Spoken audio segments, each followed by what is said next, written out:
Political vibes ప్రేక్షకులు నమస్కారం. మిత్రులారా, పాకిస్తాన్‌తోని యుద్ధం తప్పేటట్టయితే అనిపిస్తలేదు నాకైతే. ఎందుకంటే మెదడు తక్కువోళ్ళు వాళ్ళు. ఎట్టి పరిస్థితుల వాళ్ళు యుద్ధమే కోరుకుంటాండ్రు. వాస్తవానికి ఏందంటే యుద్ధం గనక స్టార్ట్ అయితే ఏందంటే పాకిస్తాన్‌ల గడ్డి కూడా మూలగకుండా చేయొచ్చు మనం.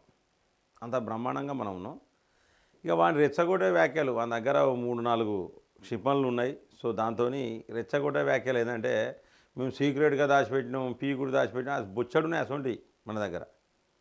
సో మరి వాడు ఏం చెప్తాండు? పాకిస్తాను త్రివిధ దళాలకు సంబంధించిన ఒక మీటింగ్ జరిగింది. మరి దానికి సంబంధించి ఏం చెప్తాండ్రు? యుద్ధం చేద్దామంటారా వద్దంటారా అనే వివరాలను మీకు నేను ఈ యొక్క వార్తలో చూస్తే ఇది చాలా పెద్ద న్యూసు. భారతీయులందరూ కూడా అప్రమత్తంగా ఉండాలి. ఏ క్షణాలనైనా ఎప్పుడైనా భారతీయులందరూ అప్రమత్తంగా ఉండాలి. ఎందుకంటే ఒకవేళ ఎప్పుడైనా ఏ దేశం మీదకైనా కూడా ఎప్పుడైనా యుద్ధం రావచ్చు. సో యుద్ధం వస్తే ఎట్లా ఎదుర్కోవాలి? అందరం కూడా ఐకమత్యంగా ఉండాలి. అయితే మనకు వచ్చిన సమస్య ఏంటంటే మిత్రులారా, పాకిస్తాన్తో యుద్ధం చేస్తే భారతీయులందరూ సపోర్ట్ చేస్తారా? లేకపోతే ఓ టీం ఏమన్నా పాకిస్తాన్కి సపోర్ట్ చేస్తుందా రాజకీయాల కోసం అనేది ఫస్ట్ ప్రశ్న. అంటే నెటిజన్లు అడుగుతున్న ప్రశ్న ఇది, నేను అడుగుతున్న ప్రశ్న కాదు. నెటిజన్లు అంటే చాలామంది సోషల్ మీడియాలలో సామాజిక మాధ్యమాలలో అడుగుతున్న ప్రశ్న మిత్రులారా. సో మరి ఒక్కసారి చూద్దాం. మా 130 అణ్వస్త్రాలను మీకే గురిపెట్టాం. మొత్తం మన దగ్గర ఉన్న 130 అణ్వస్త్రాలు అంటే 130 పెద్ద ఆయుధాలను భారత్ వైపే గురిపెట్టినామని చెప్పేసి మాట్లాడుతాంటూ మరి భారత్ను ఉద్దేశించి పాకిస్తాన్ మంత్రి హనీఫ్ అబ్బాసీ వ్యాఖ్యలు. సో ఈ హనీఫ్ అబ్బాసీ అనేటోడు పాకిస్తాన్లో ఒక మంత్రి. సో వీడు ఏం మాట్లాడతానంటే 130 పెద్ద పెద్ద ఆయుధాలన్నీ భారత్ వైపు గురిపెట్టి రెడీగా ఉన్నాం, మేము యుద్ధం చేయడానికి సిద్ధంగా ఉన్నాం అంటాడు. అంటే మరి పిచ్చోడు మెదడు తక్కువడు కదా వీడు. వీళ్ళకి మెదడు ఉండదు, మీకు తెలుసు. పాకిస్తాన్ వాళ్ళకి మెదడు ఉంటుందా? మెదడు వాళ్ళది మొద్దుబారిపోయి ఉంటుంది. ఎందుకు మెదడు మొద్దుబారిపోయి ఉంటుంది అనేది కూడా మీరు ఒకసారి కామెంట్ బాక్స్లో రాయడం ఇస్తారా? మీకు తెలుసు, అన్నీ తెలుసు, కానీ మీరు కామెంట్ చేస్తలేరు. తెలిసిన వాళ్ళు కంపల్సరీ కామెంట్ బాక్స్లో వేయండి. వాని మెదడు ఎందుకు మొద్దుబారిపోయి ఉంటుంది? పహల్గాం ఉగ్రదాడి నేపథ్యంలో భారత్ పాక్ మధ్య ఉద్రిక్తతలు మరింతగా ముదురుతున్నాయి. పాకిస్తాన్ నేతలు సైన్యాధికారులు రెచ్చగొట్టే ప్రకటనలు చేస్తూ అగ్నికి ఆజ్యం పోస్తున్నారు. లండన్లోని పాకిస్తాన్ హైకమిషన్ ఎదుట ఆందోళన చేస్తున్న భారత సంతతి ప్రజలను గొంతు కోసేస్తామంటూ సంఖ్యలతో పాక్ సైనికాధికారి హెచ్చరించిన మర్నాడే పాకిస్తాన్ రైల్వే మంత్రి హనీఫ్ అబ్బాసీ మరింత రెచ్చగొట్టే వ్యాఖ్యలు చేశారు. భారత్ సింధు నది నీటిని ఆపేస్తే పూర్తిస్థాయి యుద్ధానికి సిద్ధంగా ఉండాలి. పాకిస్తాన్ వద్ద ఉన్న అణ్వాయుధాలు క్షిపణులు ఏదో ప్రదర్శన కోసం కాదు, వాటిని దాడికి సిద్ధంగా దేశవ్యాప్తంగా రహస్య ప్రదేశాల్లో దాచి ఉంచాం. పాకిస్తాన్ వద్ద ఉన్న 130 అణ్వాయుధాలు భారత్ వైపే గురిపెట్టి ఉన్నాయి అని అబ్బాసీ హెచ్చరించారు.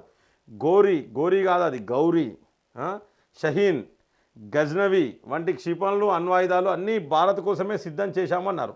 మొత్తం భారతదేశాన్ని టార్గెట్ చేసుకునే ఈ భార్గవులు ఏంటంటే ముందుగానే కొన్ని అణ్వాయుధాలు తయారు చేసుకున్నారు. వాస్తవానికి కూడా అవి మీకు చూపిస్తా. అవి ఎందుకంటే అవి గతంలో పాకిస్తాన్ పేపర్లలో ఆడ వచ్చినప్పుడు సోషల్ మీడియాలో ఉంటే కలెక్ట్ చేసి పెట్టినాం మనం. పహల్గాం ఉగ్రదాడి విషయంలో భారత్ తన భద్రతా వ్యవస్థల వైఫల్యాన్ని కప్పిపుచ్చుకునేందుకు పాకిస్తాన్పై నిందలు వేస్తోందని ఆరోపించారు. పాకిస్తాన్ విషయంలో చేపట్టిన చర్యల తీవ్ర పరిణామాలు ఏమిటో భారత్కు ఇప్పుడిప్పుడే తెలిసి వస్తుందని, అందుకే దాడికి వెనకాడుతోందన్నారు. చూసిరా, అంటే మనం యుద్ధం చేస్తలేమని మనల్ని రెచ్చగొడతాడు. అందుకే పాకిస్తాన్ గగనతలం మీదుగా భారత విమానాలు ప్రయాణించకుండా నిషేధించిన 2 రోజులకే విమానయాన పరిశ్రమలో గగ్గోలు పుట్టిందని, మరో 10 రోజులు ఇలాగే కొనసాగితే ఆ సంస్థలు నష్టాల్లో కూరుకుపోతాయని చెప్పారు.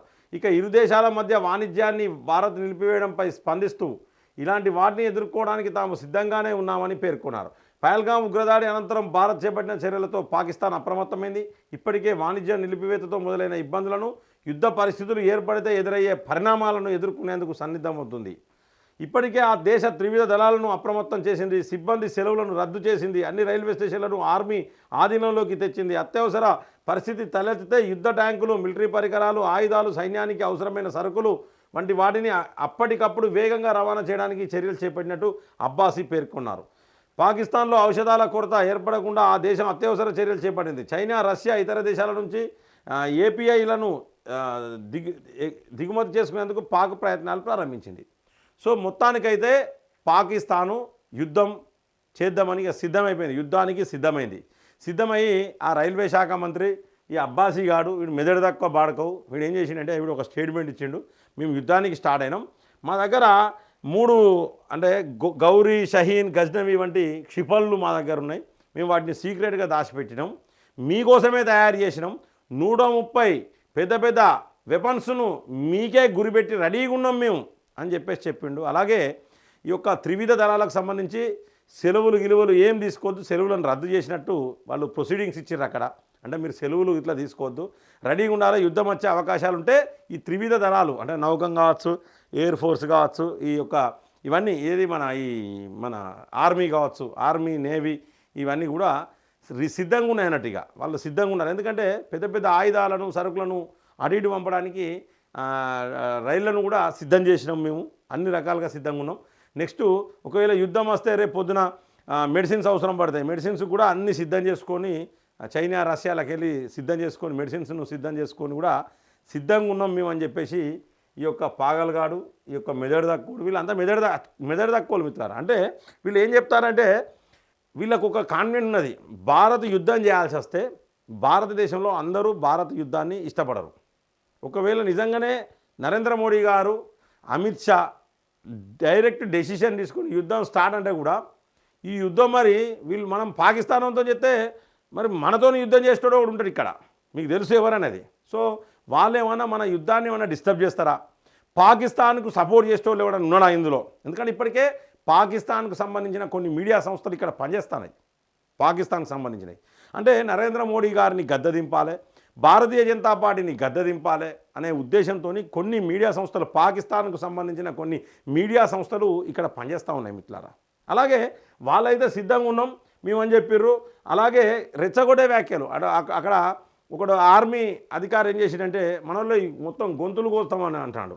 వాళ్ళకి అలవాటే కదా ఈ గొంతులు కోసుడు అనేది. పాకిస్తాన్కు చాలా వెన్నుతో పెట్టిన విద్య. వాళ్ళు ఎన్ని కోయలే, ఎన్ని కోసి ఎన్ని తిన్నారు, పెద్ద పెద్దవి మీకు అన్నీ తెలుసు. కాబట్టి వాళ్ళకు వెన్నతోని పెట్టిన విద్య మిత్రులారా. సో దీనికి సంబంధించి అయితే ఏంటంటే ఈ సింధు నది నీరు కనుక వాళ్ళకు పంపకపోతే ఇక యుద్ధం తప్పదను, మనం పంపుతలేం. అంటే యుద్ధం తప్పదు అని నాకు కూడా అనిపిస్తూ ఉన్నది.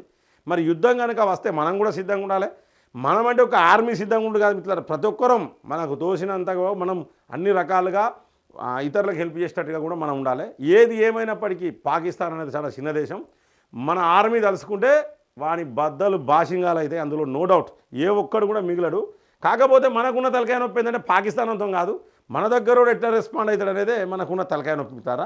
సో మరి వాళ్ళు వెపన్స్ రెడీ చేసినాము, మేము ఇవి రెడీ చేసినాం, అవి రెడీ చేసినాం అంటారు కదా. వాడు రెడీ చేసిన ఏంటి అంటే ఎదురండి మిత్రులారా, ఇది గౌరీ, దీనికి క్షిపణి మిసైల్, గౌరీ మిసైల్. ఇది 3Dలో చూపిస్తున్న మిత్రులారా మీకు. దీన్ని గౌరీ అంటారు. ఇది పాకిస్తాన్కి సంబంధించిన ఒక క్షిపణి. సో దీన్ని రెడీ చేసి పెట్టిండు వాడు. అంటే మన భారతదేశాన్ని మీద దాడి చేయడానికే ఈ బాడకవులందరూ కూడా ఇవి రెడీ చేసి పెట్టినారు. ఇది గౌరీ. సో గౌరీ కాదు, ఇది గౌరీ అంటారు. గౌరీ ఇది. నెక్స్ట్ ఇది వచ్చేసి ఇది గజ్నవి. ఇది ఒక మిసైల్. ఇది గజ్నవి. ఇదంతా కూడా పాకిస్తాన్ వాళ్ళు వీళ్ళు, ఈ బాడకవులు. సో ఇది గజ్నవి. దీనికి సంబంధించిన టెస్టింగ్ టైంలో దిగిన ఫోటో, అది వాళ్ళు పాకిస్తాన్ వాళ్ళు దిగిన ఫోటో. ఇది గజ్నవి. సో నెక్స్ట్ వచ్చేసి ఇది షాహీన్. సో ఈ షాహీన్ 3 ఇది. అంటే షాహీన్ 2 కూడా ఉన్నది, 1 కూడా ఉన్నది. షాహీన్ 3 ఇది. సో ఇటువంటి పెద్ద పెద్ద క్షిపణులు మొత్తం కూడా దగ్గర ఒక 130 పెద్ద ఆయుధాలు రెడీ చేసి పెట్టండి. ఇవి దాదాపు 1500 కిలోమీటర్ రేడియస్లా ఉంటాయి. ఇది అంతా చూస్తా అంటే మీరు ఏమనుకున్నారు, అరే అబ్బో అంటారు కదా. ఈ పితికంతా వరంగల్ పోలీస్ కమిషనరేట్ కదిలేస్తే ఇప్పుడు మన సిపి గారు ఉన్నారు. ఒక్కసారి గట్టిగా ఆర్డర్ ఇస్తే గ్రేహౌండ్ మన మన దాంట్లో టీం ఉంటుంది, ఏఆర్ టీం ఉంటుంది, పోయి దంచిపడేసేస్తారు వీళ్ళను. పెద్ద లెక్క కాదు. Hyderabad commissionerate, Karimnagar commissionerate, Warangal commissionerate, ఈ 3 కలిస్తేనే సచ్చైపోతారు వాడుకోవాలి. పెద్ద టెన్షన్ పడాల్సిన అవసరం లేదు. వీనికి మించిన మిసైల్స్, వీనికి మించిన అణ్వాయుధాలు మన దగ్గరనే, కానీ మనం ఎచ్చులు కొట్టాం.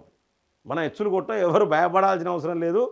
యుద్ధం కనుక వస్తే పాకిస్తాన్ అనేది ప్రపంచపటంలో కనబడదు, అందులో నో డౌట్. యుద్ధం కనుక వస్తే పాకిస్తాన్ అనేది ప్రపంచపటంలో పాకిస్తాన్ అనేది కనబడదు. ఇక గుర్తుపెట్టుకోరు, పీఓకే కాదు, ఇక పాకిస్తాన్ కూడా ఉండదు. పాకిస్తానే మనది అవుతుంది. ఇక కట్లుంటుంది పరిస్థితి. ఏ ఒక్కడు బతకడు అక్కడ. అయితే యుద్ధం చేయడానికి భారత్ కొంచెం ఎందుకు ఆలోచిస్తుంది అంటే మిత్రులారా, ఎందుకు అనవసరంగా మంచి సుసంపన్నమైన దేశం మనకు కూడా కొంత ఖర్చు అనేది అవుతుంది, మన మీద కొంత బర్డెన్ పడుతుంది అనేది ఆలోచిస్తుంది. కానీ భారత్ ఇప్పుడు ఏం ఆలోచిస్తుందంటే వీళ్ళు మెదడు తక్కువ బాడకవులు, ఏ టైంలో ఏ యుద్ధం చేసేది తెలియదు, ఓడిపోతామని తెలిసి కూడా మెదడు తక్కువ సంపుదంపా అంటాడు వాడికి తెలుసు వాడు యుద్ధంలో గెలిచే పరిస్థితి లేదు, వాడికి తెలుసు బంగ్లాదేశంతోనే గెలవడు వాడు, ఇక మనతోనే గెలుస్తాడు వాడు. బంగ్లాదేశు పాకిస్తాన్ ఈ రెండు కలిస్తే కూడా మనతో యుద్ధం చేయలేవు, ఇది కూడా నేను క్లియర్గా చెప్తా ఉన్నా. సో కానీ మెదడు తక్కువలు ఎప్పుడు ఏం చేసేది తెలియదు కాబట్టి భారత్ కూడా యుద్ధానికి సిద్ధంగా ఉన్నది. అంటే ఒకవేళ యుద్ధమే జరగాల్సి వస్తే భారత ఆర్మీ మన త్రివిధ దళాలు మొత్తం అందరూ సిద్ధంగా ఉన్నారు, అన్ని రకాల ఆయుధాలు మన దగ్గర బ్రహ్మాండంగా ఉన్నాయి, అందరిని అప్రమత్తం చేసిర్రు. ఈ వీడియో ఏదో పెద్ద ఫోజులు కొట్టుకుంటుంది, మెదడు తక్కువ కాబట్టి ఓపెన్గా మాట్లాడండి మిత్రులారా. సో భారత్ ఓపెన్గా మాట్లాడకుండా అన్ని రకాలుగా సిద్ధంగా ఉన్నది, ఎవరు భయపడాల్సిన అవసరం లేదు ఇటువంటి వార్తలకి. ఇది ఆంధ్రజ్యోతిలో వచ్చిన వార్త మిత్రులారా, నేను మీకు చదువుతాను, ఇది బిగ్ న్యూస్ అని కూడా చెప్పుకోవచ్చు. ఒకవేళ యుద్ధం జరిగితే ఏం జరుగుతుంది అనేది మీ యొక్క అభిప్రాయాన్ని ఖచ్చితంగా కామెంట్ బాక్స్లో రాయండి. ఈ యొక్క వీడియో పట్ల మీ యొక్క అభిప్రాయాన్ని కామెంట్ బాక్స్లో రాయండి, లైక్ చేయండి, 10 మందికి షేర్ చేయండి, సబ్స్క్రైబ్ చేయని వాళ్ళు మన ఛానల్ని సబ్స్క్రైబ్ చేయండి, బెల్ బటన్ నొక్కడం మర్చిపోకండి మిత్రులారా. జై హింద్, జై భారత్.